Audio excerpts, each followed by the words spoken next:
ये विशेषता है हम लोगों की कि हम कर्म भूमि से तन मन से जुड़ जाते हैं, खप जाते हैं, लेकिन मातृभूमि के जो जड़ों से जुड़ाव है उससे कभी दूरी नहीं बनने देते हैं। और यही हमारा सबसे बड़ा सामर्थ्य है। साथियों, स्वामी विवेकानंद जी जब अपने ऐतिहासिक संबोधन के लिए शिकागो जा रहे थे तो उससे पहले वो जापान आए थे और जापान ने उनके मन मंदिर में, उनके मन मस्तिष्क पर एक गहरा प्रभाव छोड़ा था। जापान के लोगों की देशभक्ति, जापान के लोगों का आत्मविश्वास, यहां का अनुशासन, स्वच्छता के लिए जापान के लोगों की जागरूकता, विवेकानंद जी इसकी खुल करके प्रशंसा की थी। गुरुदेव रविंद्रनाथ जी टैगोर ये भी कहते थे, जापान एक ऐसा देश है जो एक ही साथ प्राचीन भी है और आधुनिक भी है। और टैगोर ने कहा था, Japan has come out of the immemorial east like a lotus blossoming in easy grace, all the while keeping its firm hold upon the profound depth for which it has sprung। यानी कहना वो चाहते थे कि Japan कमल के फूल की तरह जितनी मजबूती से अपनी जड़ों से जुड़ा है, उतनी ही भव्यता से वो हर तरफ सुंदरता को भी बढ़ाता है। हमारे इन महापुरुषों की ऐसी ही पवित्र भावनाएं जापान के साथ हमारे संबंधों की गहराइयों को स्पष्ट करती हैं। साथियों, इस बार जब मैं जापान आया हूं तो हमारे डिप्लोमेटिक संबंधों को 70 साल होने जा रहे हैं, 7 दशक।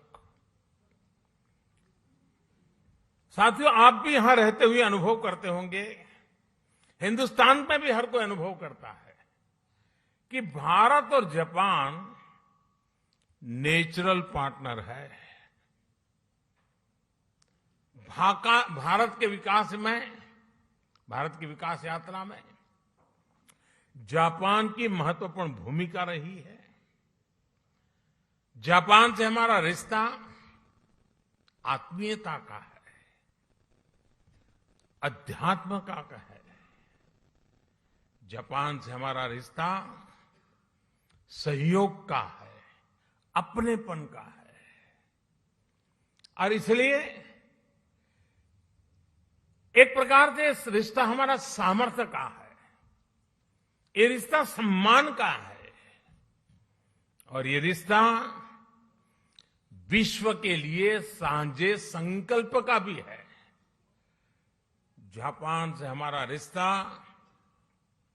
बुद्ध का है, बोध का है, ज्ञान का है। हमारे महाकाल है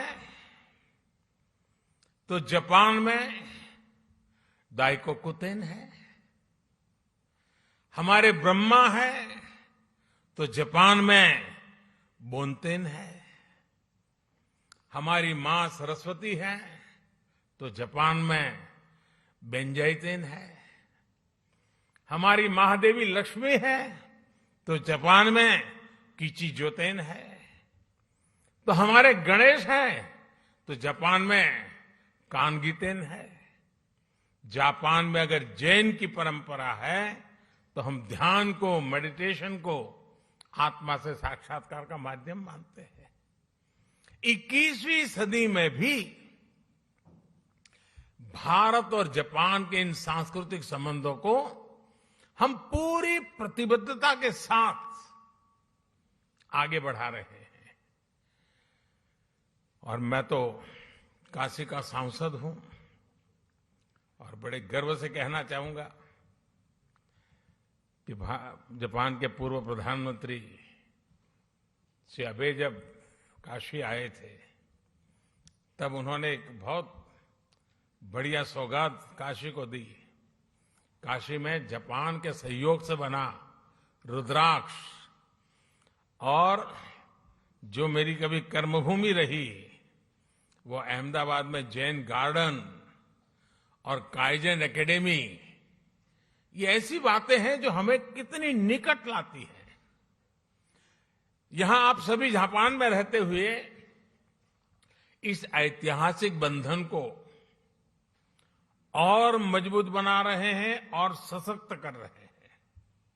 साथियों, आज की दुनिया को भगवान बुद्ध के विचारों पर, उनके बताए रास्ते पर चलने की शायद पहले से ज्यादा जरूरत है। यही रास्ता है जो आज दुनिया की हर चुनौती, चाहे वो हिंसा हो, अराजकता हो, आतंकवाद हो, क्लाइमेट चेंज हो, इन सब से मानवता को बचाने का यही मार्ग है।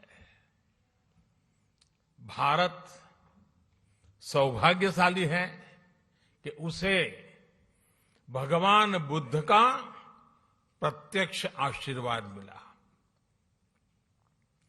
उनके विचारों को आत्मसात करते हुए भारत निरंतर मानवता की सेवा कर रहा है।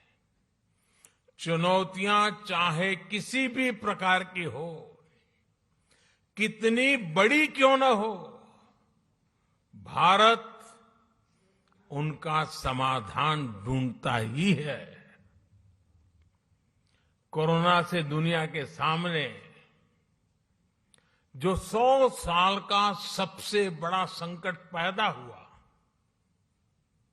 वो हमारे सामने है।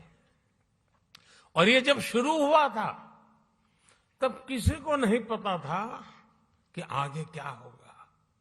शुरू में तो ऐसा ही लग रहा था वहां आया है, यहां क्या है। किसी को पता नहीं था इसको कैसे हैंडल किया जाए। और न वैक्सीन भी नहीं थी और न इस बात का कोई आइडिया था कि वैक्सीन कब तक आएगी। यहां तक कि इस बात पर भी डाउट था कि वैक्सीन आएगी या नहीं आएगी। चारों तरफ अनिश्चितता का माहौल था। उन परिस्थितियों में भी भारत ने दुनिया के देशों में दवाएं भेजी। जब वैक्सीन्स अवेलेबल हुई तो भारत ने मेड इन इंडिया वैक्सीन्स अपने करोड़ों नागरिकों को भी और दुनिया के 100 से अधिक देशों को भी भेजी।